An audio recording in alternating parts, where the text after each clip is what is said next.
Selamat siang, kembali bergabung lagi di Ada-Ada Aja. Semua bilang seru.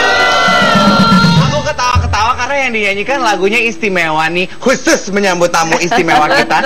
Sudah hadir Mbak Dewi. Tepuk tangan dong. Dan juga Direktur Pembinaan Ketahanan Remaja BKKBN, Bapak Dr. Andes Tema Zaro Zega MKes. Kita akan panggil biar akrab Bapak Zega aja ya Pak ya? Iya kan? Tema obrolan kita nih Kristi, seperti yang kita janjikan kepada pemirsa tadi adalah pola asuh remaja berkebutuhan khusus.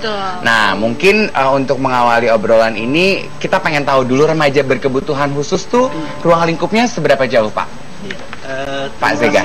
Jadi Mas, remaja berkebutuhan khusus adalah mereka-mereka yang mempunyai karakteristik tertentu.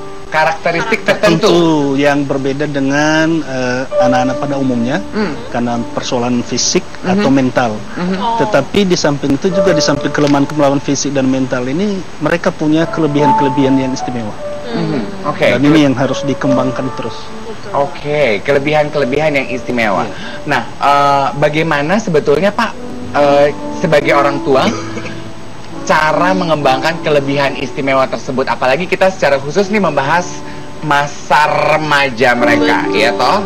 Saya yakin sebagaimana remaja-remaja pada umumnya gitu, itu adalah masa yang quote-unquote cukup istimewa.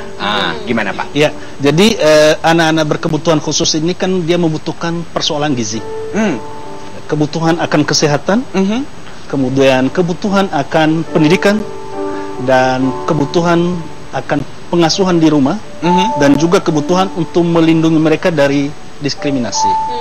Nah, dalam hal ini BKKBN dapat mengambil peran di dalam pola pengasuhan anak di rumah.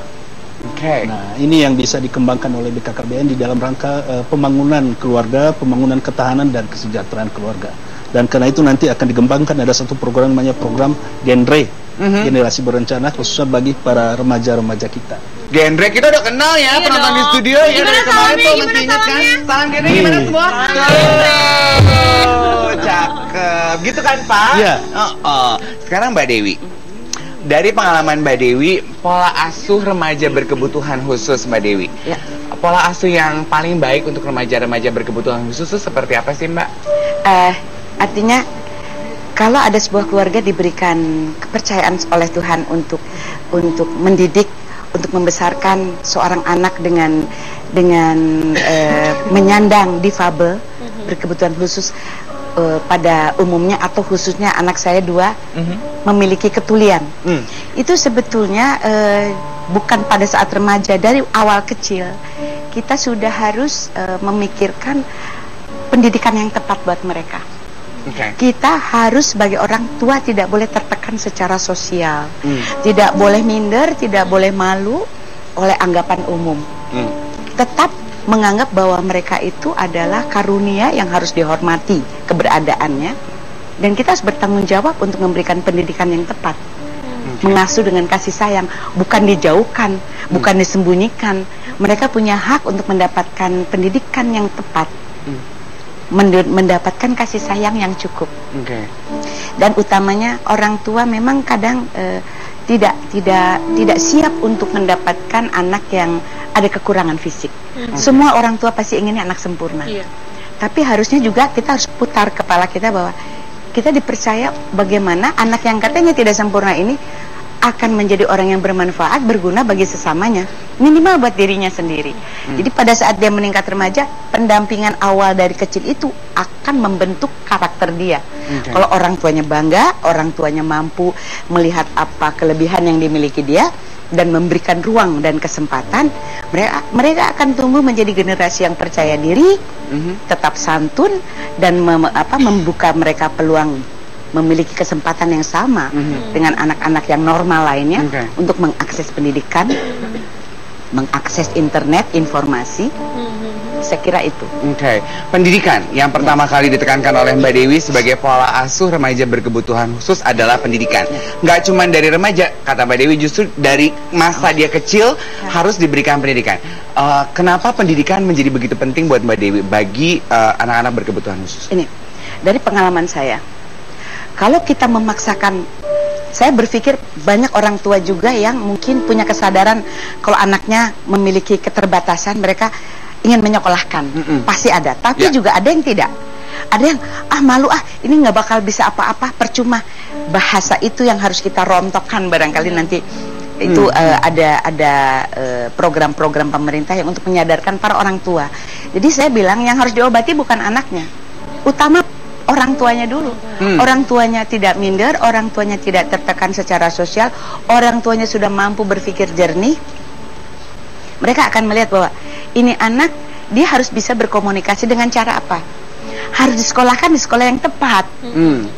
Kadang-kadang saya malu masukin anak ke sekolah SLB, dipaksakan di sekolah normal biasa gitu. Ya, oke, itu nggak apa-apa. Ada program inklusi di pendidikan itu, dicampurkan. Tapi juga kita nggak bisa, ya udah kita campurkan aja.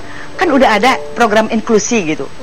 Nggak bisa seperti itu. Dari pengalaman saya, tetap disekolahkan di SLB sesuai dengan keterbatasannya dia. Misalnya, kalau dia tunarungu, tuli, dia harus disekolahkan di SLBB. Kalau dia tunanetra, di SLBA. Ada kelas-kelasnya. Ya, jadi kalau dia punya keterbatasan dalam pemikiran, misalnya brain damage atau masalah mental, itu di SLBC. Autis lain lagi terapinya, treatmentnya beda lagi gitu. Nah, ini tugas besar buat para orang tua maupun pemerintah, kita harus bersinergi. Dari pengalaman Mbak Dewi, aku rasa ini pesannya kece banget nih ya. Pertama, orang tuanya dulu ya, yang harus diobatin, dibasmi, dirontokin dulu pemikiran. Aduh, ya udah deh, anak saya begini, gedenya juga mungkin nggak akan gimana-gimana. Udah deh, gitu, terima aja.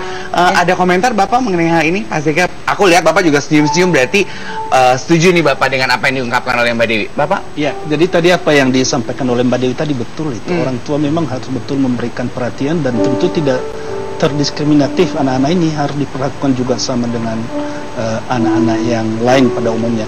Nah, dalam hal ini BKKBN, saya katakan tadi bahwa BKKBN mengambil peran dalam pola asuh. Nah, kita lihat bahwa anak-anak berkebutuhan khusus ini juga perlu diberikan persiapan-persiapan ketika mereka nanti akan mengambil keputusan untuk berkeluarga. Jadi catin kepada para calon pengantin juga akan diberikan program. Ada satu program yang kita kembangkan, yaitu program genre. Program generasi berencana, di mana program ini tujuannya adalah satu program yang bertujuan untuk mewujudkan remaja yang tegar, yang sehat, bebas dari perilaku beresiko. Apa itu perilaku beresiko? Itu yang sering dalam genre itu adalah zero tolerance atau tidak toleransi terhadap seks bebas, terhadap HIV/AIDS, kemudian terhadap penggunaan atau penyalahgunaan narkoba. Nah, kepada mereka ini diberikan pengetahuan, akses informasi supaya terhindar dari perilaku ini, dan kemudian mereka ini diajari bagaimana merencanakan masa depannya, kemudian menunda usia kawin. Di mana kita lihat sekarang di Indonesia, usia kawin pertama itu masih cukup tinggi. Masih cukup tinggi, di mana sebenarnya kita arahkan atau pemerintah mengarahkan minimal 21 tahun. Nah, minimal 21 tahun. Laki-laki, perempuan sama saja ya, Pak? 21, laki-laki minimal 25 tahun. Laki-laki 25 tahun. Sehingga dengan demikian yang bersangkutan siap secara psikologis, secara fisik, secara sosial, dan secara ekonomi. Nah, Bapak, apakah apa yang kita bahas bahwa ketentuan dan himbauan pemerintah pada remaja 21-25 ini juga berlaku dan dianjurkan untuk remaja berkebutuhan khusus? Betul. Jadi kepada remaja berkebutuhan khusus juga, kan mereka ini juga ada mengambil keputusan untuk berkeluarga kelak. Nah, mereka ini jangan sampai tidak terperosok pada perilaku beresiko tadi. Penyalahgunaan narkoba, seks bebas, penularan HIV/AIDS dan sebagainya. Nah, lebih dalamnya mengenai kehidupan remaja-remaja berkebutuhan khusus ini berkenaan dengan BKKBN akan kita teruskan. Jangan kemana-mana, tetap di Global TV, tetap di Ada-Ada Aja. Langsung kita lanjutkan obrolan kita dengan Pak Zega. Pak Zega, tadi kan keputus tuh. Kita tahu BKKBN punya perhatian khusus buat remaja-remaja berkebutuhan khusus. Silakan dilanjutkan, Pak. Apa langkah-langkah atau program yang dimiliki oleh BKKBN untuk hal ini? Terima kasih, Mas. Jadi tadi saya sudah sampaikan bahwa program genre itu ada dalam rangka mewujudkan remaja-remaja yang tegar, berkualitas sehat, terhindar dari perilaku-perilaku beresiko. Nah, untuk pendekatan-pendekatan ini kita lakukan dua. Ada namanya pendekatan melalui jalur pendidikan, ada pendekatan melalui jalur masyarakat. Nah, ada satu konsep penyampaian informasi yang kita namakan pusat informasi dan konseling remaja dan juga mahasiswa. Nah, jadi pusat-pusat informasi dan konseling ini kita dirikan baik yang berbasis sekolah maupun yang berbasis non-sekolah di masyarakat, di organisasi-organisasi pemuda yang di luar sekolah, misalnya remaja masjid, remaja gereja, atau Karang Taruna, atau pemuda Muhammadiyah dan sebagainya. Nah, kita harapkan bahwa dengan membentuk pusat-pusat informasi ini, nanti semua para remaja bisa mengakses informasi yang berkaitan dengan kehidupan reproduksinya, persiapan masa depannya, masa yang akan datang, dan tak terkecuali juga kepada para remaja atau para anak-anak yang berkebutuhan khusus tadi. Nah, kita memang sudah mulai menyusun materi-materi khususnya kepada calon-calon pengantin bagi remaja atau bagi pemuda atau bagi wanita, khususnya yang mereka berkebutuhan khusus. Dan ini akan terus kita sosialisasikan melalui berbagai jalur, berbagai media, dan berbagai cara dan metode sehingga mereka mudah mengakses. Nah, kita harapkan nantinya bahwa dengan merencanakan masa depan mereka, remaja-remaja kita baik yang umum maupun yang berkebutuhan khusus menjadi anak-anak yang tangguh. Tadi telah sampaikan oleh Mbak Dewi tadi, walaupun dia punya keterbatasan fisik, mental atau apapun, tapi dia mempunyai kelebihan dan ini harus diarahkan terus. Nah, salah satu program BKKBN melalui program Genera tadi adalah menciptakan anak-anak yang berkualitas ini. Dan ini yang menentukan masa depan bangsa dan negara, keluarga. Nah, ketahanan keluarga dimulai juga dari ini, dari anak-anak persiapan mereka ketika sudah masuk dalam tahap berkeluarga, maka mereka menjadi satu keluarga yang kokoh, harmonis. Nah, karena banyak sekarang ini kita lihat bahwa dengan umur yang sangat dini, pernikahan dini, kita lihat dari angka-angka yang ada di Kalimantan Barat, Kalimantan Selatan, ini juga menunjukkan angka-angka pernikahan pada usia dini atau kelahiran anak pada umur 15 sampai 11 tahun. Dan ini sangat besar resikonya. Resiko akan kematian ibu. Nah, resiko akan penyakit misalnya kanker rahim dan sebagainya. Nah, karena itu maka kepada mereka diberikan pengertian untuk menunda usia kawin hingga minimal bagi wanita 21 tahun dan minimal bagi pria 20 tahun minimal. Nah, bisa aja lebih dari situ. Nah, Pak Kristi udah aku 25. 25 ini pas lah ya 25. Hadir jangan sedih kalau udah lewat banget kalau ini. Tadi kata bapaknya itu minimal. Maksimalnya kan sampai 40 juga enggak apa-apa ya, Pak. Kamu manis banget. Kalau terpaksa boleh 40. Kalau terpaksa boleh 40. Diharapkan bahwa setiap keluarga itu istri itu yang bagus akan melahirkan itu pada umur 20 ke 30. 20 ke 30. Boleh lah, paling tinggi 20. Yang bagus usia berapa, Pak? Saya kan 25 nih, saya baru menikah. Nah, bagusnya sekarang usia 25 berapa? tahun. Sekarang sudah bisa merancang untuk mendapatkan anak pertama dan paling tinggi nanti 30 tahun udah stop. 30 tuh udah stop ya? Iya. Oh, berarti 5 tahun ini harus jadi nih. Harus rajin berarti. Nih, kita pengen tahu juga sama dari pengalaman Mbak Dewi nih, untuk mempersiapkan remaja berkebutuhan khusus untuk memasuki masa remaja, kemudian setelah itu menikah dan membina hubungan kehidupan rumah tangga sendiri, gimana Mbak? Saya pikir kita memperlakukan anak dengan keterbatasan seperti itu, saya pikir nggak boleh pilih kasih, hanya beda cara memberikan informasi. Karena sebetulnya mereka itu punya intelijensia yang bagus, mereka punya kepandaian, penyerapan informasinya juga luar biasa, hanya beda cara berkomunikasinya saja. Artinya kita nggak bisa, saya bukan merasa sangat bersyukur dan beruntung, full color hidup saya, karena selang-seling. Anak pertama saya almarhumah tuli, yang kedua normal, sekarang udah mau selesai alhamdulillah di UI, kelar jurusan Fakultas Hukum. Terus yang ketiga tuli lagi, sekarang kuliah di Universitas Siswa Bangsa Internasional, dan mengajar juga di UI untuk sebagai asisten asisten bahasa isyarat bidang jurusan budaya. Luar biasa. Padahal dia masuk semester, masih baru masuk di kuliahnya. Terus yang kecil normal di Al Azhar SMP di BSD. Artinya dalam memberikan pemahaman, saya bukan tipikal orang tua yang selalu mendampingi mereka belajar, mereka sedang mau ulangan, karena saya cuma bilang beda ilmu yang mereka dapatkan sekarang dengan metode yang dulu saya dapatkan. Saya hanya memberikan kepercayaan bahwa kamu punya kewajiban, ibu punya kewajiban. Kewajibanmu adalah sekolah, kewajiban saya mencari nafkah buat kalian sekolah. Sampai kalian mampu setinggi mungkin, ibu jungkir balik nggak apa-apa, yang penting buat sekolah, buat ilmu. Jadi pembagian tugas itu kepada anak berkebutuhan khusus maupun tidak, mereka punya kesadaran. Mereka dikasih tanggung jawab. Saya cuma bilang tidak ada yang bisa membedakan manusia, karena semua manusia pada dasarnya sempurna. Ada yang kesempurnaannya terlihat, ada yang tidak terlihat. Orang yang justru yang waspada, kita harus waspada kepada orang yang kesempurnaan fisiknya luar biasa, tapi bisa ada aja cacat di dalam jiwanya. Saya bilang cacat dalam pemahaman, dalam pemikirannya gitu. Jadi saya selalu membesarkan hati anak-anak saya. Kalian yang normal tidak boleh sombong sama adiknya, karena ada hal-hal yang mereka tidak bisa lakukan. Si adik yang punya kendala ini malah bisa mengatasinya.